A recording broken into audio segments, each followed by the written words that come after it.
Hi, Internet. So the Cinema Shrink is here again because I recently saw another film that I just couldn't wait to talk about. It is The Theory of Everything, which is the true story of Stephen Hawking and his journey through life.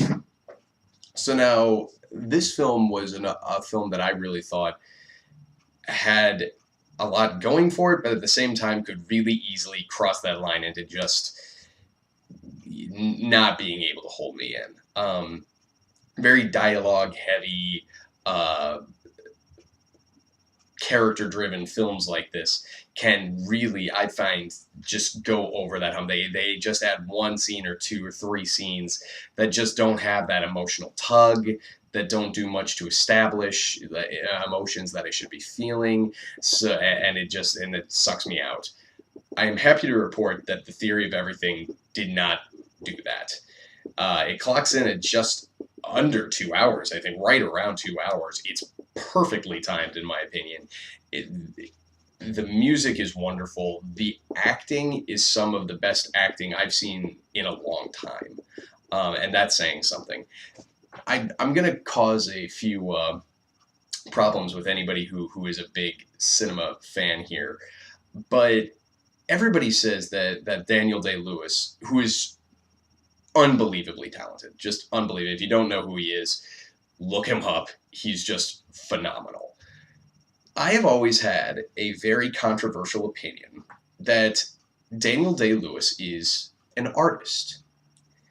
I don't consider him necessarily, just by my definition, not this isn't a knock against him, but I wouldn't consider him to be, by my definition, an actor's actor.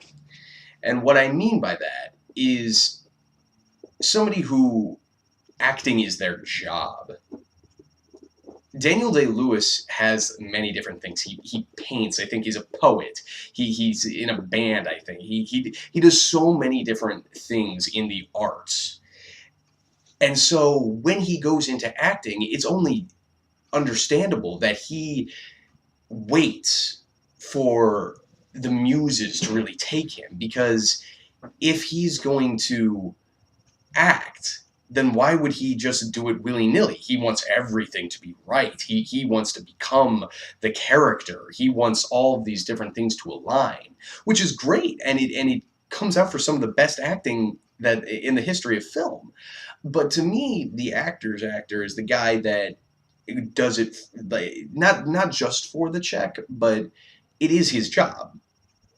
If somebody would pay him to sit at home and play Xbox, yeah, he'd probably do that, but he loves acting. He goes to do the acting. I'm reminded, for whatever reason, of somebody like Samuel L. Jackson, who's taken so many different roles, so many different movies with so many different outcomes. Really great films. Pulp Fiction, any of the Tarantino films. Die Hard with a Vengeance for me. I recently saw that. I love that flick. So he's done a lot of different things. So to me, that the actors that can continuously churn out those good performances, even if the movie's crap, that don't just wait for the script where they're like, oh, I think I can really get into that character. Um, I'm not saying that Daniel Day Lewis is that guy, but all I'm saying is that there's a reason that the Academy always gives him an Oscar. One is because he deserves them. Because anytime he is acting, I will guarantee you he deserves an Oscar. But also because he picks projects, and he's so talented that he's like the crown jewel of an already amazing piece of work. My point in coming into this is that everybody rants and raves about Daniel Day Lewis because of his ability to transform. Well, I'll tell you this. Eddie Redmayne in The Theory of Everything gives Daniel Day Lewis and his transformations a run for his money. If you're watching The Theory of Everything and you've never seen Eddie Redmayne in any other productions, then you probably won't know the difference between that. I mean, it looks like Stephen Hawking.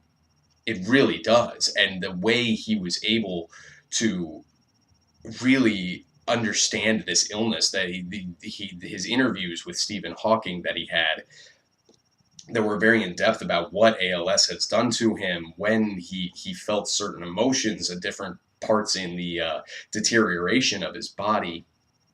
And Felicity Jones as the main actress, you think would have sort of an easier job, because Eddie Redmayne has to really get the contortions correct, and the intrinsic emotions correct. But Felicity has an equally difficult job. She has to really embody a character that we have to get invested with and understand her emotional pain of having to take care of one of the smartest human beings to ever grace the planet, who also has this incredibly difficult disease that really just takes so much out of people. So it's a very wonderfully executed character study that it really kind of took me by surprise. I am thrilled to see this getting the attention that it deserves, and Eddie Redmayne and Felicity Jones getting the attention they deserve. It's not very exciting. It's not a whole lot of action or anything of that nature, but it's a film that really executes the character studies of Stephen Hawking and his wife and his family and his friends and colleagues exceptionally well. If you've seen A Beautiful Mind, think A Beautiful Mind sort of story of John Nash sort of meets with the filming style of, oh, it was a 2009 movie, The Education.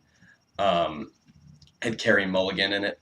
Those are the two films that, for whatever reason, sprang to mind while I was about halfway through this film, because I felt the execution of the film, the style of the film, sort of the editing, the visual decisions, the music was all very similar to An Education, the film An Education, but the narrative of The Theory of Everything was very much more similar to something like A Beautiful Mind, who's sort of the very debilitating things that life throws at us, but how can we persevere and how can we really overcome many obstacles?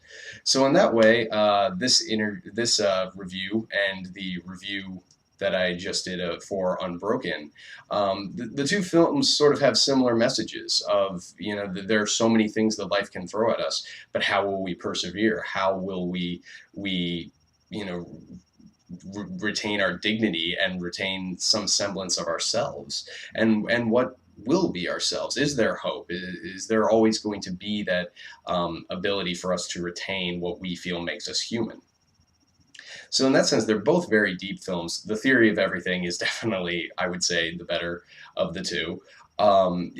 If you haven't seen it, I recommend it. It's a good family film. It's good if you like history, if you like physics, you'll love everything about it. But like I said, if you like action or scary movies, say maybe like Nightcrawler or something, or Birdman, maybe a little bit more intense or something, this film might not be for you. It's a little drier, it's a little slow moving, but for my money, I felt it.